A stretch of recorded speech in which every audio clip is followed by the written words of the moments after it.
Sabi, magbigay ka para sa Panginoon.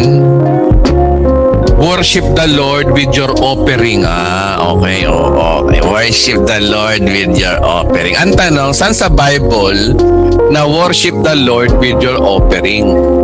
Saan sa Bible yan? Saan nila pinagkukuha yan?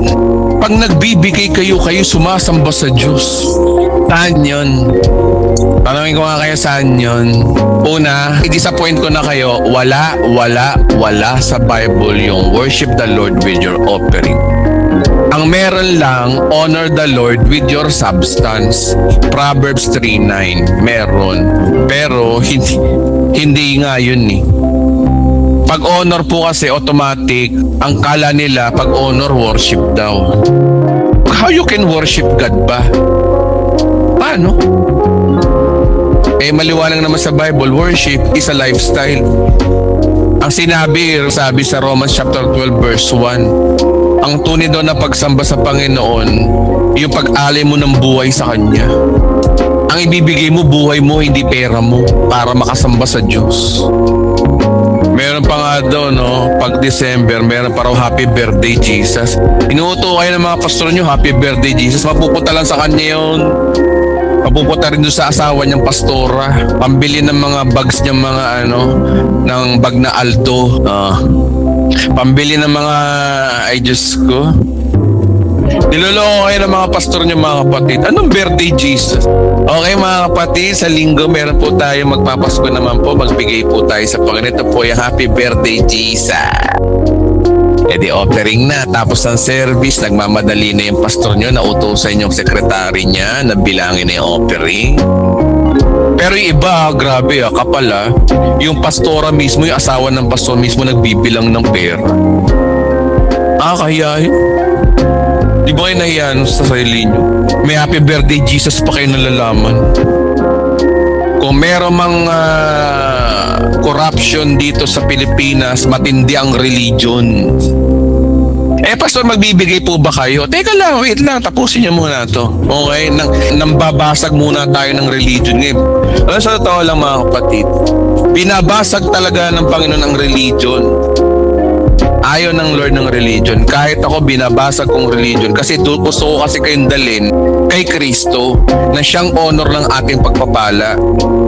Na tayo'y malaya, magbigay ka o hindi, pagpapalain ka rin ng Panginoon. Una, ang 2 Corinthians 9:7, giving po yan, pero voluntary. Totoong sinasabi, hindi naman inuutos. Walang worship kuman. Bakit nyo kinukonek ang worship sa offering? Walang ganun sa Biblia. Wala. Pakita nyo sa akin. Pakita nyo sa akin kung saan. Walang ganun. Inuuto lang kayo ng pastor nyo para magbigay lang kayo. Bakit kaya ang pagbibigay, laging dinadamay ang Diyos, no? Mga pastor kayo, bakit nyo dinadamay lagi ang Diyos? Ang pagbibigay po ay simple. Ang pagbibigay ay hindi po yan obligasyon. Balik tayo sa 2 Corinthians 9:7, malinaw. Ang pagbibigay ay isa lamang itong suggestion, hindi utos para magtutulungan lang. Suggestion lang ni Pablo sa atin. Sa madaling salita mga kapatid, sa church, pwede pa rin kayo mag-offering pero huwag nyo idamay ang Diyos. Kaya kayo nag-offering, tulungan lang. Kasi yun ang tinuturo ng Biblia, ang pag-offering ay pagtutulungan. Walang kinalaman ng Diyos. Walang kinalaman ng Diyos sa pagbibigay. At the first place, hindi kailangan ng Diyos ang worship mo. Makasalanan ka, wala kang dapat ibigay sa Diyos dahil walang kailangan ng Diyos sa iyo. Ikaw ang may kailangan sa Diyos. Ang Diyos ang nagbibigay, hindi siya tumatanggap. Ginagawa niyo yung Diyos parang parang yung Santo Niño na laging nanghihingi. Hindi naman ganun ang Diyos natin . Ang Diyos ang nagbibigay, mayaman Diyos natin, hindi niya kailangan ng offering mo.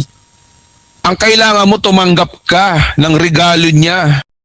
Kasi kung meron ka pang i-offer sa Panginoon, lumalabas nun, kulang yung ginawa ni Kristo para matuwa ang Diyos sa'yo. Iniinsulto mo si Kristo sa magitan ng gawa mo. No works nga . Kaya talaga tayo dito sa Bride of Christ, pure grace talaga tayo, purong biyaya talaga tayo. Walang gawa. para matuwa ang Diyos.